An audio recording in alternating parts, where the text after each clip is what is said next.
Major corporate support for Finding Your Roots with Henry Louis Gates Jr., Season 6, is provided by Ancestry, Johnson and Johnson, and AT&T.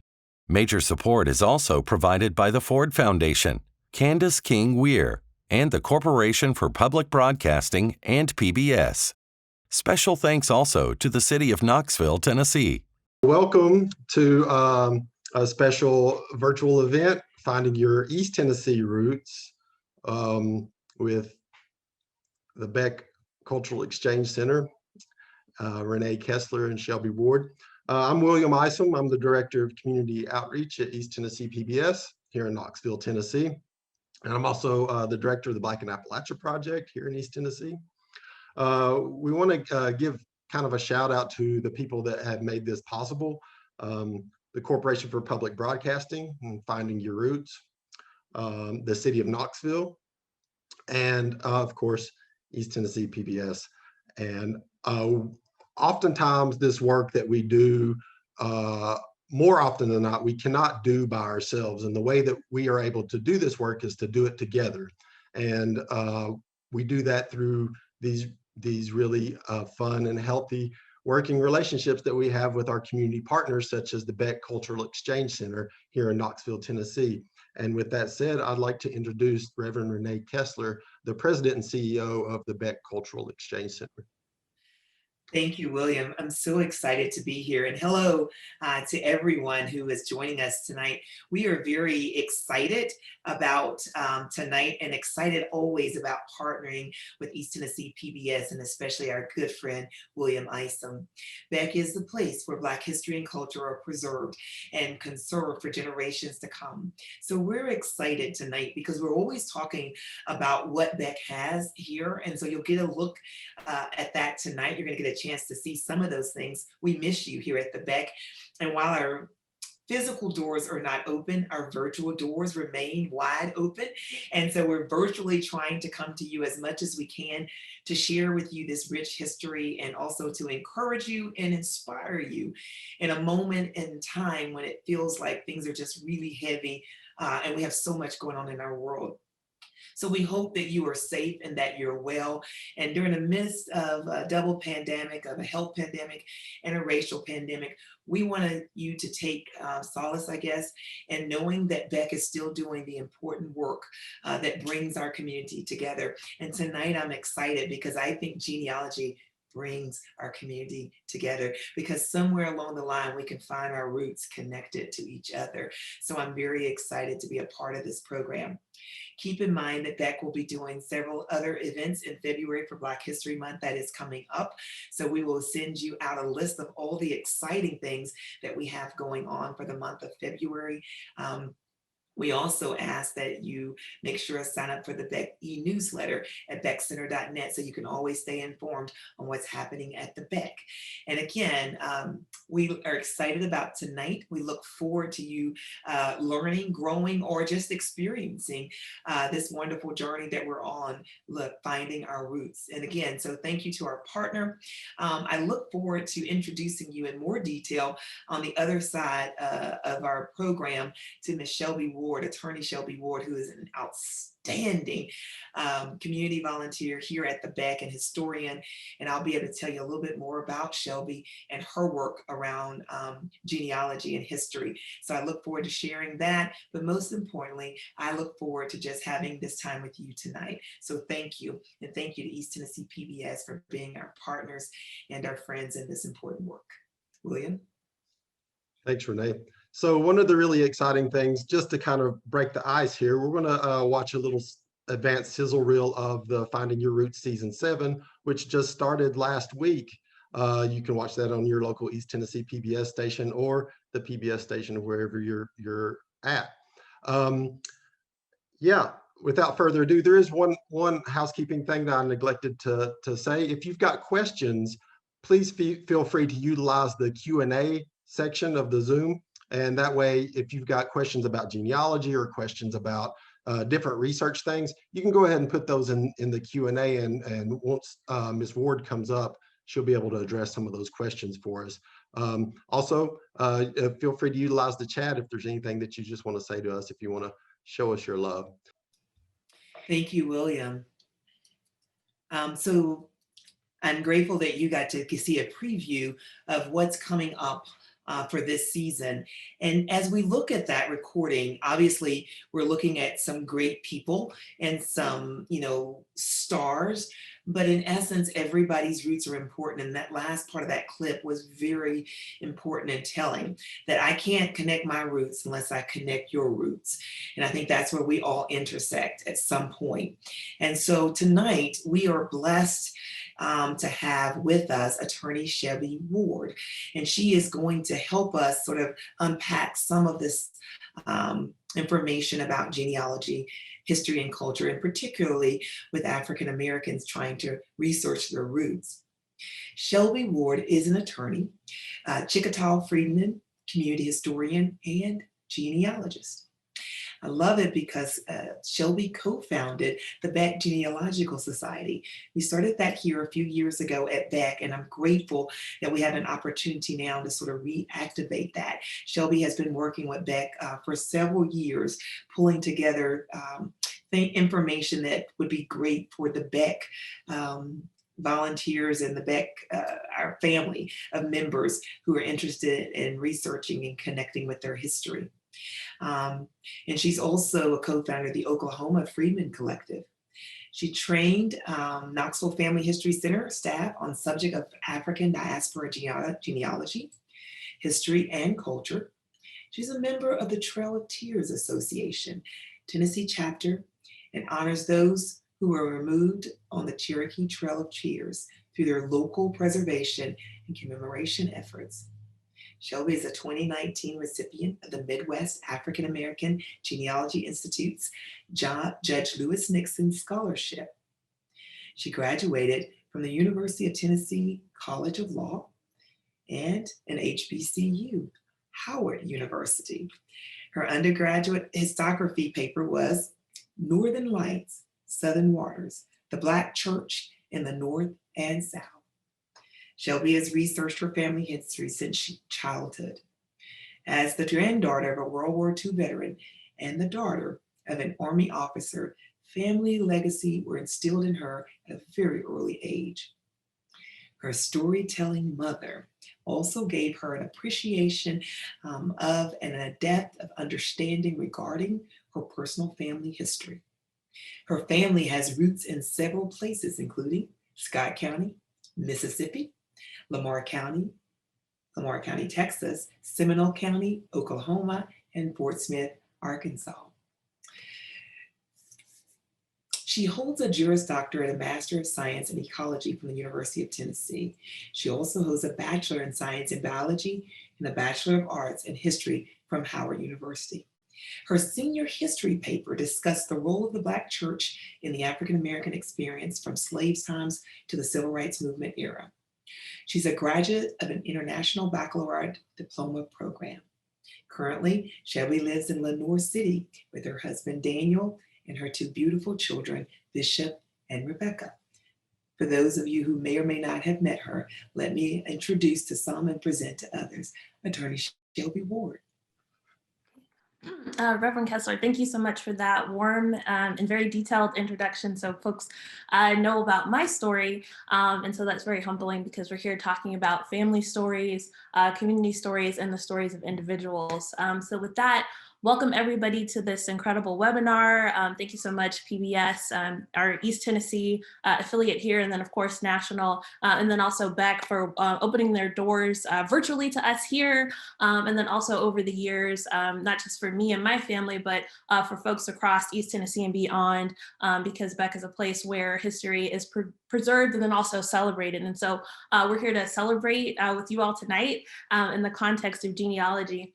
And so with that, I have a few thoughts about, getting started with your genealogy, because we hear these incredible stories from celebrities and the power of knowing their stories. But with genealogy, it's something that we can all do. So you can learn your stories, and some of you may have already started learning your stories. So some of my thoughts relate to that. And then of course, we'll have a tour of Beck afterwards so you can see what is available locally for those that have East Tennessee or Tennessee heritage or even outside of that. So for me to I guess, get started, or just so I can get a sense of the audience, if you are able, in the chat, can you just shout out where your family is from? So if you have, family from East Tennessee, let us know. Or if you have family from Texas, let us know. Just so if I'm, using examples later on, I know, oh, okay, I have like some people from Atlanta. Just, let us know where everybody is coming from in terms of family.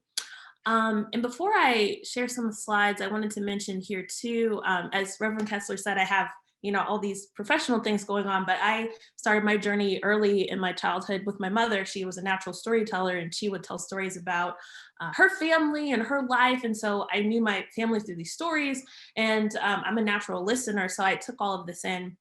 And my mother was also a school teacher. And so we had books everywhere around the house. I was surrounded by books, and two of which were Before the Mayflower, A History of Black America by Bennett, and then also a book of Black Heroes from A to Z by Wade Hudson. So I was connecting like these family stories with larger stories of Black folks in America and beyond, and putting them together. And so there's power in knowing these stories. And so I just congratulate everyone, here for listening, and then also for being interested in learning those stories, because there's power in them. So with that, let me screen share. So you can take a look at some of my things to keep in mind while you're starting or continuing your Black genealogy. And with that, let me do my little big pop-up. Okay. And Reverend Kessler and William, you can see my screen, right? Okay, I always do the check just in case. Okay, so for my top 5 things to keep in mind. 1, follow stories that interest you. We all do genealogy for different reasons, and I want that to be honored, because I don't know, you shouldn't compare your journey to other people's journeys. We're all on a journey, right? So for some people, they pursue genealogy because they want to learn about a parent that maybe died prematurely. Some people might want to learn about a community that shaped a relative that was really meaningful to them. So I would say, think about what really speaks to your heart and look for that, and just follow your interests, and go from there. 2, please keep an open mind when you're researching. And I put this here, especially in the context of Black genealogy, because I would say, unfortunately, there are some myths out there. And I think even within the clip, unfortunately, some of those were like touched upon, because I can't tell you how many times people have said, well, this isn't possible or that isn't possible. But I guess what I would like to put to rest is that this is an incredible, like, personalized process. So what you're looking for, varies. It might be different from what other people are looking for. And then also, you don't know what you don't know. So all of our ancestors, have had lives, have had stories. And so, you should have an open mind to like look into those and really to uncover them. And some of them might be in the 20th century, or one generation back, or even beyond. And so I guess I would just, tell people to be that, because sometimes they're discouraged because of what they think they might find that they might think is negative, or they might not think there's nothing at all. But there are various resources out there, and there are stories to be found. And if you, don't have an open mind, you won't see those things. So I would want folks to, have an open mind in their journey. 3, organize information that you come across and ideas that you might have. So you might have photographs from your grandmother. You might be coming across census records online. Keep track of that in your files on your computer, or if you have like a journal. I think I put, yes, a picture of a journal. When you're like going different places, because when you get deeper and deeper, you might forget where you picked up things, or why you know certain things. So please stay organized in this journey. And along with that, we have a resource, and I'll put this in the chat, for you to organize folks that you might be interested in learning about. And so this is like a modified pedigree chart, but it's more cyclical and thinking about community. So you can write some details about yourself. So with genealogy, you start with yourself and move backwards. And then you can put information about family that you might want to learn about, and then also the local community. So this is a PDF, which is available on the Beck website. Please take it to organize your thoughts, so it can help you get started, to think about who you would like to explore in your research journey. 4, please share with others, regardless of where you are in your journey. Even if it's like, hey, mom, dad, sister, brother, I'm interested in this, I'm excited. And then also for some of us, there are others in your families that do research, maybe some collateral cousin, please share that information, because iron sharpens iron. You can share resources. And then I think it could also help you get a sense of what people are interested in and excited about. And so when you find that information, you can tell them that type of information to keep it going. So with that, I put a picture here of a page I made. I'm a scrapbooker, so I scrapbook some of my family history. And I made a scrapbook of some of my family's military history. And so I took it, put it together, and I've shared that scrapbook with other relatives. So you can share raw research, you can share scrapbooks, you can share articles that you write, just make it you. And with that, think about communities. So you can research and share final projects, but then also your journey along the way. And I have a screenshot here for a genealogy group called Afrogenius. And so they're a group of Black researchers and folks that research Black lineages. And they have a Facebook group. So I would encourage anyone, regardless of where you're from, to join that one, because it's, so broad. But then also think about local ones, so state level, city level, what have you, because you can interact with people that are looking at the same record sets, and you'll even come across your cousins in some of these groups. And that's always awesome, because you can share resources and learn about each other's families through your cousins.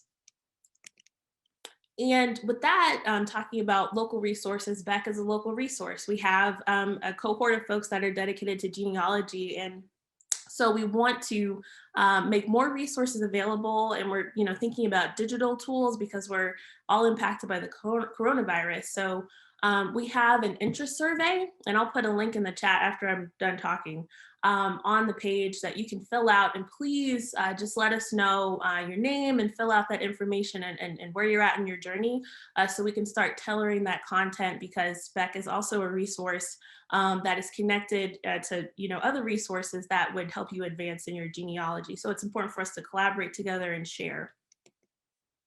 And so 5 of my tips to keep in mind in your journey is to identify and explore key repositories. And so a repository is a place where documents are held, and Beck is one such place. And so for those of you that are connected with East Tennessee and then other places as well, Beck has incredible resources that we'll take a look at in this virtual tour.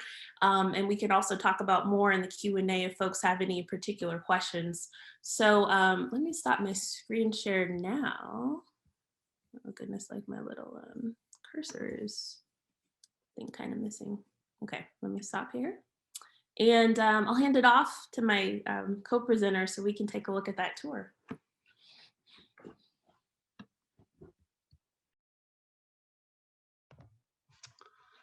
Thanks for that, Shelby. So amazing. Okay.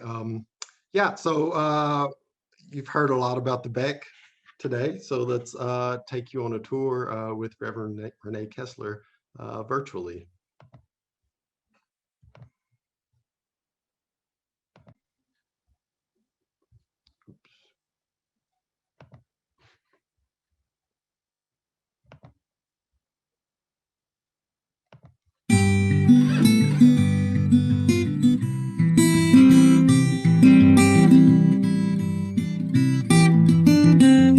So here at the Beck, these red binders represent amazing files of funeral programs of African Americans who have passed away in this community. We literally keep every funeral program of every African American that passes away. And from a genealogical standpoint, this is extraordinary. So I pulled this one out, for example, and I'm just going to grab one of these. And I remember her. This is Miss Otelia Lundy. She was an extraordinary woman. And in these programs, you have all of the names of her family members. You have the things she loved to do. You have her work history in here. So you technically have her bio as well as her family history in here and the program. And the other thing that's really nice about it, not only her program, but again, the minister who was on duty there, who sang, the groups that were there, they were all involved in it as well. So again, just a lot of information that you can glean from a funeral program. In just a little bit, we're going to go upstairs and I'm going to show you an obituary, and we'll see what the difference is between reading someone's obituary and reading this real in-depth funeral program that oftentimes many African Americans put together. Very beautiful. When they heard old Louis was dead, all the women folk they dressed in red. When we were downstairs, we talked about Miss Otelia Lundy, and we talked about her funeral program. Upstairs, we have all of the obituaries of every single African American that has passed away in this community. So these books are the obituaries that are found in the newspapers. Those make for good resources as well. So if you open up this book, for example, in 2007, and we go to Miss Otelia Lundy, and we look her up, and we will find she is under the L's in the year 2007. This is her copy of her obituary. This is a copy of her family members. But I want you to look at, that's a great source, right, of information. So we can find out who she was related to, all those things. But then I want you to compare that to her funeral program. There were way more names in the funeral program that we can connect her to, as well as information about her in her stories. So we keep the obituaries, those are great, but there's some information contained in here that you won't find here, and there's information, certainly much more information in here that you won't find in the obituary. So again, two great sources when you're looking. And a lot of times the African Americans will do these very elaborate funeral programs that have quite a bit of information. Number one, you don't have to pay for every word that you type in a program that you do in the book. And it's also important to remember that there were for many years, Black people were not listed in the obituaries. They were either listed as just colored, but their family members weren't listed. So these funeral programs were really important because there was a record of a life well lived and also historical narrative. These books, Beck has done an oral history project. These old red books here. And if we bring them down, these are oral histories that were done in 1979. And so these people were average age of 80 years old, and they talked about what life was like, who all was involved. So for example, if we go and we look at Mr. Isaac James Stafford, we have his voice on tape. And on tape, he is talking about Black ministers, the life of Black ministers that were here in Knoxville, Black people voting, who those people were, Chestnut Park. He talks about the church, New Hope Church, the race riots of 1919. He talks about Kaz Walker that was here. So listening to the voices, we have the transcripts, we have the voices. So you can literally listen to these people's voices, and you may hear names, you may hear addresses, connections to your family. Again, you can go back and they'll talk about the period of time. Again, another resource to use to connect your family story with whatever was happening here in Knoxville through our oral histories. The angels laid him away. So at Beck, we have files and files and files of our community histories all over. This whole room is called the Research Lab, and it is filled with files of our great people who live here. Many of your family members may be here. We're continuing to collect more and more files. So I just pulled one out here, for example, to see what we have and see what's contained in the file. This particular file is about Charles Chancellor. So if you wanted to trace your roots, for example, to the Chancellor family, in here we have his bio, who he was. We have any references to him. And I love going through because you never know what you're going to find in these files about him. Buildings named after him, newspaper clippings about him.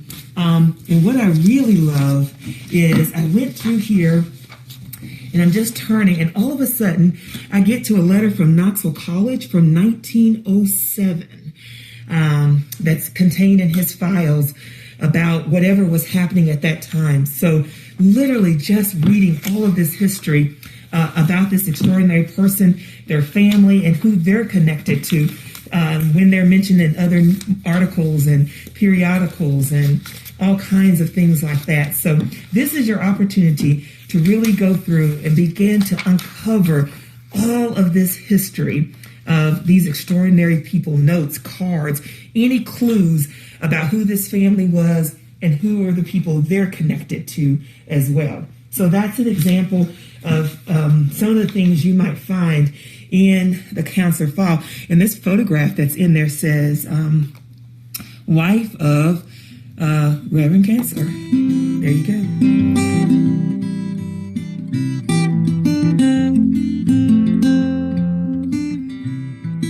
Mount Zion is one of the oldest Baptist churches in Knoxville. And we have what they call the Mount Zionite. So you would think this is a church newsletter, but this is more than a church newsletter. It was really the city's newsletter, and they talked about all kinds of things that were happening in the city. Let me just give you a taste of it. For example, I'll just grab one of these so we can find out what was going on in Knoxville in the day. Let's see, here's one. The Mount Zionite, this one is 1947. There were all kinds of things that were happening, but inside of the city, if you start reading, you'll find that there were things going on there. There were some training classes that were happening. Mechanicsville District was meeting. They had a meeting. They list all the people that were there at the meeting.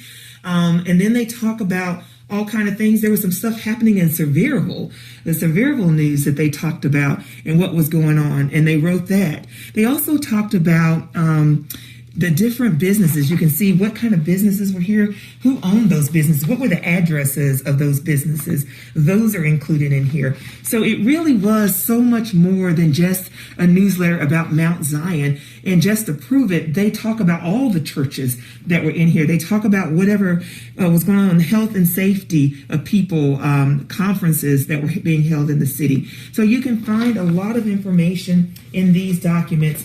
And again, your family's pictures, photographs, leaders that came to Knoxville, they always kept a record of anything that was happening. So you'll be able to find a lot of these old records contained in the Mount Zionite, and we have all of those publications as well. Hey, Miss Collins, ain't it hard? So welcome to the Beck Archives. And so we have thousands of boxes, hundreds of books, and all kinds of things. Miss Collins weep, Miss Collins moan. So this is all intake stuff that we're in the process of sorting through and getting intake. But you can see some of the old things. Like look at that graduation picture of Miss Alfreda Delaney. That's from Knoxville College. And she, of course, was a teacher for most people in Knoxville. I think it's 1950. I have to look at the year. But that's an original. And so we have all kinds of paraphernalia like that. So in the Beck Archives, you've got hundreds of books. And Beck has books, hundreds of books. Hard to find books that you won't find anywhere else in the world. Let me see if I can share you an example of the kind of books that we have in our collection, which will help you research a lot of information. This is a book on pellagra. Dr. Green, Dr. Henry Morgan Green, many people will know him. Green Elementary School is named after him. He wrote the book on pellagra. So he found the cure for that. What I love about this book is that he found the cure for it. So he talks about his theories in this book, but also he talks about the families in Knoxville and individuals that were here that were suffering with the disease. And so there's some pictures, there's some names of different people. And here again, you won't find this book anywhere else in the world except here in the Beck.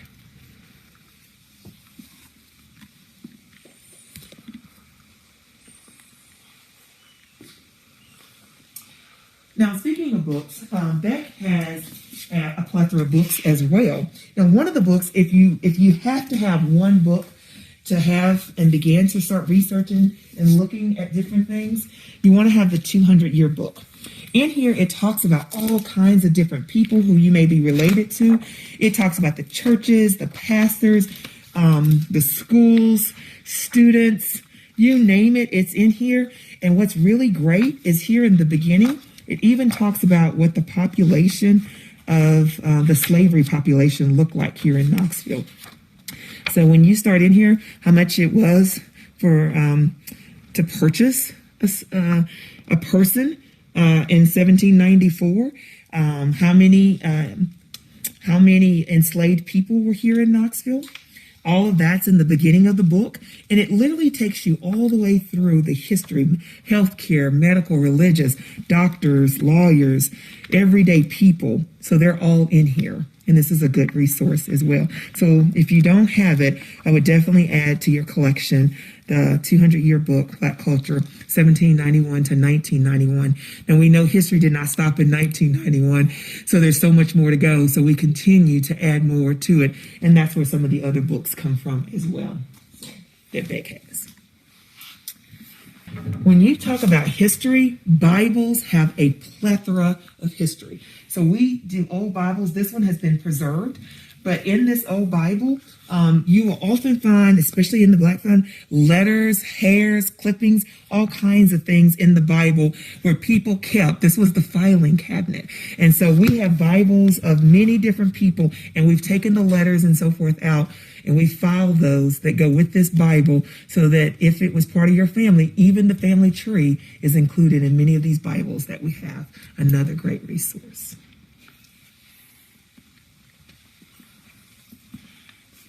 We have boxes and boxes and boxes of people and books.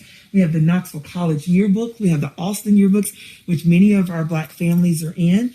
So just tons of information that we want to make available to you as you're researching and looking for your family. I'm just going to grab a box to just show you some of the amazing things that's probably contained with some of your family members. So you have pictures with information on the back in some cases, family members that may be part of your records. So all kinds of, that's the Otis Robinson, Maurice Mays. There's a swearing in of, you remember Danny Mayfield when he was sworn in. We have that. But all kinds of pictures of our greats. Here's a gentleman, Mr. Napoleon Franklin. And you can see him in his uniform. And he is the Kibola Temple. And there's some more information on the back of him. So these are the kinds of things that are in our collection. And I guarantee you, your family is in this collection as well.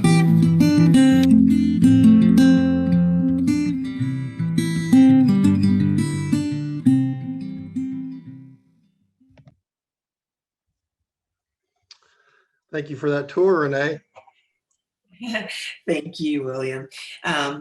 So there's so much more that we could talk to you about the Beck collection. And it was interesting because I saw in the chat that there's a Canceller family member who's up in New York that's on the line right now. I didn't plan that. I didn't know that you would be on here. I just grabbed a random file when William and I were doing that. So it's great to be able to see your family. I don't know if there are any families for the Lundy that are on here. I just grabbed Miss Otelia Lundy's file. But these are all great people, and we're all connected to their stories somehow, and there's so much information about them. We also have lots of things that I didn't mention, but there's film, there's old film footage, there's all kinds of things like that in our archives. There's another really significant project that Beck is working on that we have been really trying to complete since I met Shelby during the sesquicentennial, or the 150th anniversary of the Civil War. Now, in Knoxville, the first United States colored heavy artillery is the Black Union soldiers who would have been fighting on the Union side for emancipation or for freedom. And so that's who was mustered here in Knoxville. Beck has all of the records of those individuals. There's 5,000 pages of records. And so literally every single day, there's a record of what happened during their life, who those people were and what they were doing. We're in the process right now of getting those records transcribed. They're in Old English, and it's just taken us quite a while to get them transcribed so that you can read not only what was life like for a Black Union soldier fighting for freedom on a daily basis, but also who were those people? Because I assure you that you are connected to many of those families as well. So those are some of the kinds of things that we're doing here at the Beck. And I wanted in our last moments together to share with you the opportunity to ask questions and to give Shelby, myself, or William an opportunity to answer any questions you might have. And I just want to start with a question as we look into the chat box and as Shelby begins to answer some of those questions. For me, one of the reasons we started the Beck Genealogical Society here at Beck was personal. Right? Because when I came to Beck, I shared this with Shelby a while back. I wanted to do this so that I could find my own roots and my own family. And what I discovered when I came to Beck is just unbelievable. I don't care who you are, if you have anybody connected with Knoxville or East Tennessee, if you come to Beck, you will find something about yourself that you didn't know. For example, when I came to Beck, I didn't know I knew my mother, of course, and I knew that my mother lived in a foster home or in an orphanage. What I didn't know until I came to Beck was that my mother lived in the Ethel Beck Colored Orphanage. So there was an orphanage, and Ethel Beck was the president. And that is, if you learn some of the history, you can go to the website at beckcenter.net and you can hear about the colored orphanage that she was the president of, and that she funded a lot of her money to take care of orphan colored children. So my mother is one of those people. So I wanted to find out a little bit more about her side of the family. I don't know very much. So my question tonight to Shelby is this: I know a little bit about my father, but because I don't know my mother's mother. My mother was placed in an orphanage with her siblings, and he, at the Ethel Beck home for colored children. And I don't know about her side. Is it easier for me just to go ahead and start my dad's side, though I'm more interested in my mother's side, having had that experience where she was in an orphanage? I don't know very much about her mother. I know this. My mother's maiden name is Shirley Lovelace. Her mother's maiden name on her birth certificate is Beck. Now, I didn't plan this, and I can't make this up, but my grandmother, who I know nothing about, her maiden name is Beck. Is it easier for me to start with my father's side, who I know a little bit about, but I'm really interested in my mother's side? And how difficult is it when you have that kind of situation where you don't know very much of anything about the mother's side of the equation? Yeah, so Reverend Kessler, thank you for that great question. And before I answer it, I want to alert people that in the chat that I did put the link to the Genealogical Society page's website on the Beck website. So please go there to check out information about us and to complete that interest survey so we can plan for the future. And it's also where you can download that PDF with the Circles of Community document that I showed you before. But Reverend Kessler, going back to your question, yeah, I was going to ask you if you had your mother's birth certificate, so you have that, so that's great. And I had some other kind of particular questions, because I think you can potentially get some more information. And I guess I would say it might depend on your approach, because you could focus on your dad's side and, get your feet wet and, learn principles and all that. Or you could, try to do both at the same time, just knowing that maybe you'll have to work a little bit harder to identify different possibilities. Yeah, so I guess, yeah, so I guess it would depend on your time and your style. So if you want a challenge, you can go for it. And definitely looking at that birth certificate for all the clues is really helpful. And then any other files that might be related to, people that are similarly situated that could lend to more information about families would be some tips that I have. Yeah, but I can, I guess, leave it at that, but we'll talk more, of course. And so I'll jump into another question because we see a lot of questions here. So thank you, everyone. And just for reference, because you all haven't seen everything, we have people from all over: Alabama, Kentucky, New York, Tennessee, across the state, Virginia, Massachusetts, South Carolina, Mississippi, Georgia, Virginia, Wisconsin, Ohio, and Oklahoma. So, and more. I didn't get through all of them. I just wrote down what I could. But one person asked me about resources. And I looked on my bookshelf here. And so like 2 books that I think anybody should, start with or take a look at. Black Roots by Tony Burrows. So he's a well-respected genealogist. I think he might still be in Chicago. But this should be available at the public library, and now there'll be a mad rush for everyone to, get the copies that their libraries have. But then also this one, Finding a Place Called Home by D. Palmer Woodter. And she just does a great job, like comprehensively, like era through era, like going back into the past, like how you should tailor and approach your genealogy. And Tony Burrows, he's pretty good for like 20th century, and he really talks about like family group sheets, which is important stuff. And then I also have some other links I'll put in the chat. A podcast by Bernice Bennett. She does interviews. They're great. They're amazing for Black genealogy. She really goes into detail. And then a website called Reclaiming Kin by another great genealogist, and she talks about methods, which is awesome. And then Black Pro Gen, hosted by Nika Smith. She has some great video episodes with panels of genealogists, and it's fun and it's really informative. So I'll put those links in the chat. Yeah, so we can move on to the next question.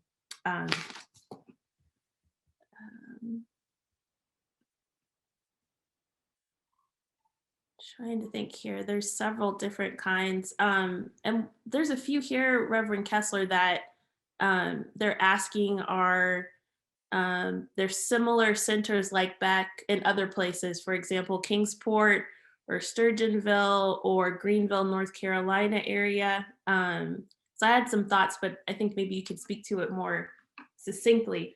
Yeah, so what's your response to those questions, Reverend Kessler? Okay, so the question is, I can't see that good. Help me. Oh, it's okay, because they're in the chat. So are there any cultural centers like Beck in other places? Gotcha. All right, so that's a great question. If you've ever been to Beck and you've ever heard me do a tour or show you around, the first thing I always say is that it is our intention for Beck to be a model throughout the country. Because it doesn't matter where you go. If you have a national museum or a civil rights museum in Memphis or the National Museum in Washington Mall, you need a Beck Cultural Exchange Center because if not, we lose the local history and all we have is a certain period of history or the national history. And so Beck would like to be a model throughout the country. So we intentionally work with different neighborhoods and communities. When people come from out of town and do tours, literally I've talked to people even before pandemic saying, Kessler, come to such and such with me and show us how to do it. And we will do that. So if you have a community, we can show you how to do it. People ask all the time, where did Beck get all of this information? It is so massive. Today we were doing interviews, in fact, with the mayor, the county mayor, and Mr. Booker was here doing an interview. He had no idea of half the stuff and he couldn't stop looking at it. The things that we have, including slave tags, all kinds of artifacts, everything. And one of the things we did is people trust us with their history. They trust us with their family mementos. Literally every day, Beck, and you saw in the archive room, that whole section over there, that's all intake. And there's stuff from all over the country, as indeed the world. Because here's the deal, Beck is a repository. The archives are set up to have temperature controlled so that we can put them in archival boxes so we can preserve your film, your pictures, your artifacts. So they're in temperature controlled environment. They're in archival boxes and materials. So even people bring their originals to Beck because they can be preserved so that they can have copies. So right now, Beck is a unique, and we're very unique, and you don't find very many Beck cultural exchange centers throughout the country or people focused on the local and regional African-American history and culture. And as such, we are losing history every day. So if you are an individual and you're in a community where you don't have one and you would like to start one or you'd like to be able to do it, let us know at Beck. We will partner with you. We will help you in whatever way we can, share with you what we have done. The first things we did, again, I mentioned in the video clip, the 200 years, Mr. Booker did that. But that was the first step, is really beginning to assemble together the history that we had. And then there's a book, Knoxville College, that he did. The local HBCU, we know that lots of our history are in there and doing those books. So just as a general overview, Beck is unique. And so you don't necessarily find a Beck Culture Exchange Center in other communities, but we can change that. And if you're serious about preserving history in your community and you want to be able to do that, then there is a way to make that happen. But I can tell you that we are few and far between. Right now, we're not digitized. I should also mention that, because I did see some questions, Shelby, about how do I get inside of Beck to start looking through some of your files. Unfortunately, first of all, Beck is closed due to COVID right now to people coming in and actually doing that. And I'm sorry for that. Secondly, we are in the process, we're closed, but I promise you, we are working hard. We have an archivist full-time here and an archivist assistant and myself and a couple of others.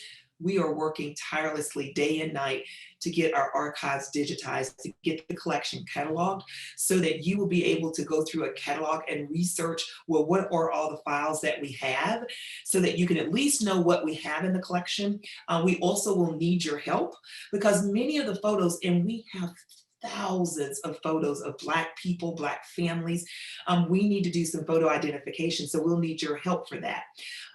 But most importantly, if you don't get anything else out of this today, please make sure that you leave your artifacts to the Beck Culture Exchange Center. If you have any roots whatsoever in this area, make sure you get them to the Beck. It's interesting because when people transition or pass on, and their families may take a year or two, a couple of years to get the attics cleaned out or the house cleaned out, you always know people who knew about Beck, and there's always a note, and they usually leave it in the box wherever they bring all their books and paraphernalia, and it'll have a note that says, get it to the Beck. Because what the family members know is that you may not value this information now, but years from now, the ancestors will, and Beck will preserve that history. So please make sure that you know that Beck is a repository, and that we give you our word. We'll be a good steward if you entrust your artifacts with us, just like we have the thousands of other artifacts that we have. Okay, great. And thank you for that, Reverend Kessler, because I think that addressed a few questions, because folks were wanting to know how COVID has affected operations, and if appointments are required. So if people have any more details, we can be available offline, but I'll mark those questions as being responded to. And so I'm trying to think about what we should answer next, because a few of these I will type in the answer, and I want to be respectful of time. So William, do you want us to keep going, or how should we handle the questions? Yeah, I think we should keep going for a little while. I did see that Ashley Green asked about a project in Middlesboro at the Lincoln School to categorize school records and photos. Has this project been complete, and is there an access link for family and alumni to share? That's Black and Appalachia project, where we're digitizing the school records from the Black school in Middlesboro, Kentucky. That used to be called Lincoln School. And so there are thousands of those, and our Alana Norwood up in Johnson City is the one that's shoveling the coal heavily on that. And so we hope to have that ready by spring. There's just a lot, thousands of records, and we're cleaning them up and getting them ready for upload. So a couple of more months, and you'll be able to search those by last name and by your relatives' names in that, and you'll be able to download them for free. So once that's done, we'll post it on Facebook. Great. And also in the chat, some people have questions about some specific resources. So Reverend Kessler, hopefully not putting you on the spot, but a title called 100 Black Sergeant Majors of Color.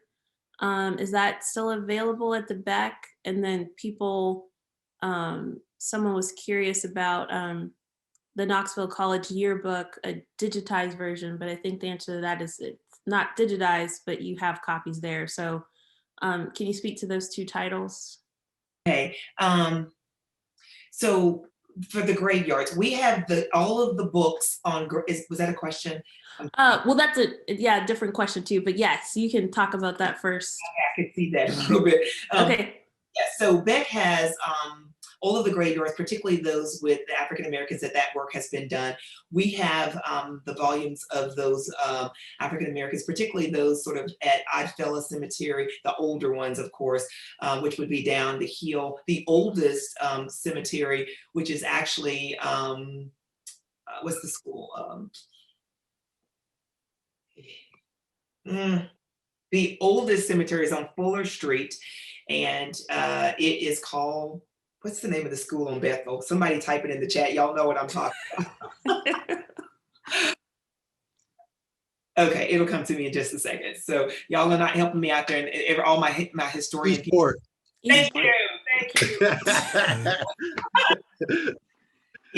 Eastport is actually the oldest cemetery. It's on Fuller Street.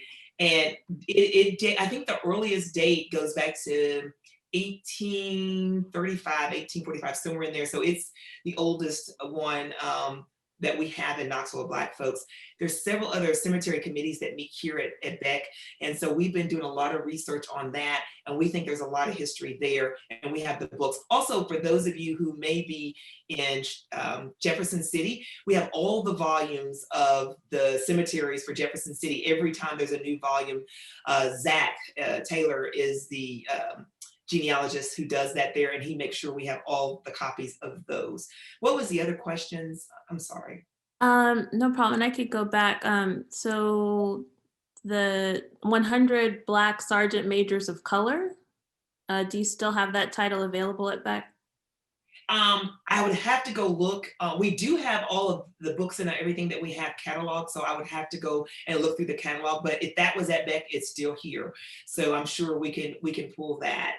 Okay, and then the Knoxville College yearbooks, but the digitized versions. But again, the digitization is still ongoing. Yeah, and so for people who ask that question, so we do have a few books digitized, just because there were some. So you may want to call, because there may be 1 or 2 copies that, depending on what year it is, that we have, just because we were working on that. For those of you who like the Austin yearbooks, we've got several of those years that have been digitized. So we have copies, and we sell those. Those are $25 for a book. Now, and we should be able to get those ready for you. So if you do want one of those, you can let us know. The Knoxville College ones, if you have a year that you're interested in, call Beck, and we'll see if we can get working on that particular year for you, so that you can get a copy of that one if you're interested in that book. Again, the digitization process would be available for us to be able to have it online. But right now, we are able to get some copies of some things and get them copied for you, so that you can begin to research those on your own. Great. And I think that handled several different questions like that. So we have a question here. How do you interest young people in genealogy and family history with so much competition with modern distraction? And I've spent time thinking about this, and I want to think about it more, but I suppose one thing that I would say, or I could say a few things, but not in any particular order, like, I suppose really being intentional about making it relevant to folks. And so at least with me, in terms of like how I present things, just really thinking about, okay, well, what does this young person care about? Like, why would this matter to them? And I have kids, and so I get to test that. And so my daughter, based upon what her interests are, I can know that there might be certain family stories that resonate with her because they're related to her particular interests. And so I would say really understanding the young person in particular. So whether it be your niece or your grandchild, what are their interests? Because things just don't spontaneously come about, but there's a history of everything. So if they're interested in sports, what are sports stories in your family or your community? Or if they have a particular aspiration, or there are other people in your community or family that had similar aspirations. And so I would say just making it highly relevant, because the thing about genealogy or history, what do all children ask? Why? It comes out of their mouth all the time. Like, this is all about the why. So for me, it's interesting that we have this problem, because this is like so connected to the things that they're asking us about. But I'll leave it at that. And so Reverend Kessler, I didn't know if you had any other thoughts in response to getting young people interested, because I know that you have tours, or you had tours from pre-COVID with young people, and they would hear the stories of the African or the Black community of Knoxville. So.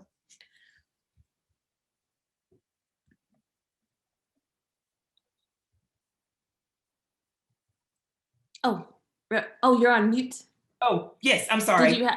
Did you have anything else you wanted to add in terms of young people and getting them interested? I was going to tell you to add about what we were planning to do pre-COVID in 2020.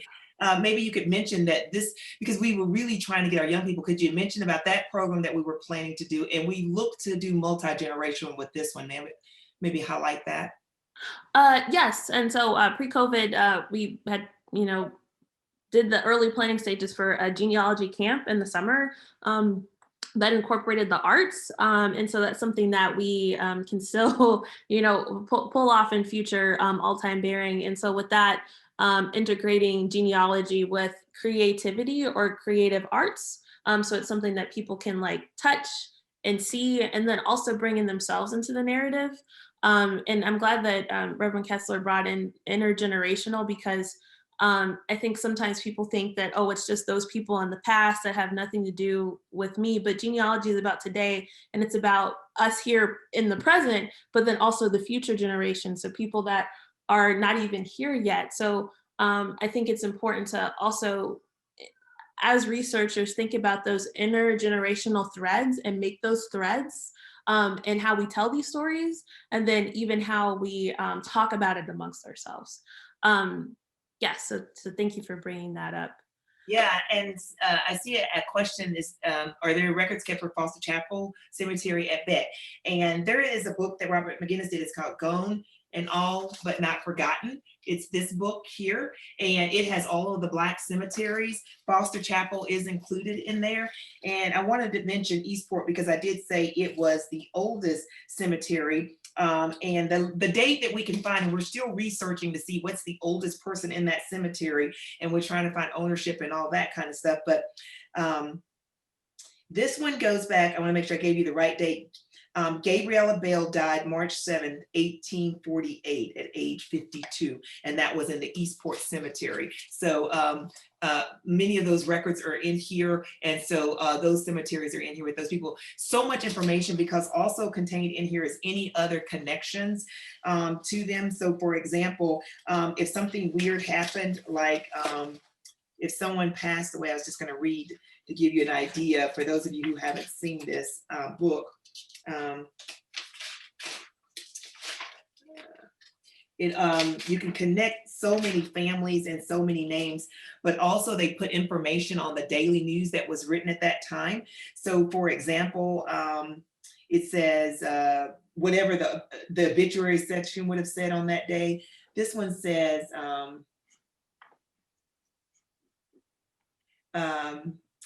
Wednesday, November the 3rd, 1869. Since the 1st of January, the interments of colored people at the Eastport Cemetery, which is generally used by them, amounts to 29. So, I mean, just this is from the very beginning, with those original enslaved people would be buried in that cemetery. So many names, and it goes on down to talk about colored firemen killed on Saturday morning. So there's a lot of other information that's in here as well. Great. So, and I know we're taking time, and we can, I guess, take a few more. William, is that all right? Well, or no? Let's finish the last two, because we'll have to come back. Okay. So I want to make sure we've at least answered all the questions that people have asked at this point. Have we done that? No, because we were taking some from the chat, but there's still a few in the Q&A that we could just try to address to the best of our ability. So one, and this might be the most complicated, are there any funding bodies that give grants to people doing genealogy projects on African-American family members? Also, how much would it cost to consult a genealogist for help in the genealogical process? So let me say this. Yes, there are funding opportunities out there, but it really varies depending upon the institution and what they're looking for. They'll usually outline the types of projects they're interested in, like oral history projects of a certain community, or maybe a certain theme. So I would say explore funding opportunities on a case-by-case basis. And then also in terms of genealogists, yes, there are researchers out there that will do things for a fee, but then also some, I can't, but there's like acts of kindness. I don't remember the exact name of genealogists, but sometimes within these groups on Facebook, people do like small things for free. But if you need some intense research, there are researchers available for hire, but it varies from place to place. So it depends if it's like in New York or Atlanta. So that's my response to that one. There's one that says, are free Blacks listed on the census prior to the Civil War? And yes, Daniel, they if they're free people of color, they are listed in the census previous to national emancipation.